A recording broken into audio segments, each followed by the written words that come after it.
जब तक किसी जवान लड़के का रिश्ता नहीं लगता है तब तक किसी रिश्तेदार को नहीं दिखता है कि इसके लिए भी लड़की देखनी है। और जैसे ही उस लड़के का रिश्ता उसके घर वाले कहीं फिक्स कर देते हैं तो ये रिश्तेदार ऐसा ऐसा रिश्ता बताएंगे। कोई बताएगा विधायक की भतीजी का रिश्ता, कोई बताएगा चेयरमैन की लड़की का रिश्ता, कोई बताएगा बड़े बिजनेसमैन की इकलौती लड़की का रिश्ता। तो जब तक वो खाली घूम रहा था तब तक तुम्हारी आंखें फूट हुई थी, और जैसे ही उसका रिश्ता लगा उसके बाद तुम अपने अपने ब्लो से निकलने लग जाते हो। मामी अलग बोलेगी, बुआ अलग बोलेगी, मौसी अलग बोलेगी, तुमने लड़के का रिश्ता कर लिया, बताया तक नहीं। अरे कम से कम लड़की देख रही थी, मुझे तो बताती।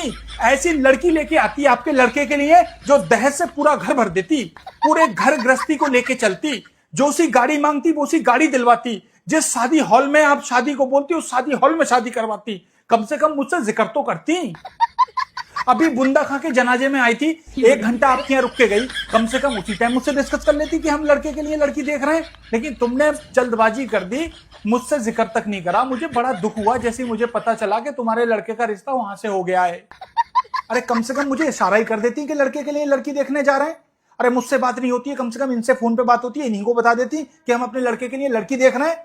अपने देवर की साली लेके आती इसके लिए मैं। इतनी लंबी चौड़ी खूबसूरत लड़की है। अभी कुछ दिन पहले मुझसे ही कह रहे थे कोई अच्छा लड़का हो तो बताना।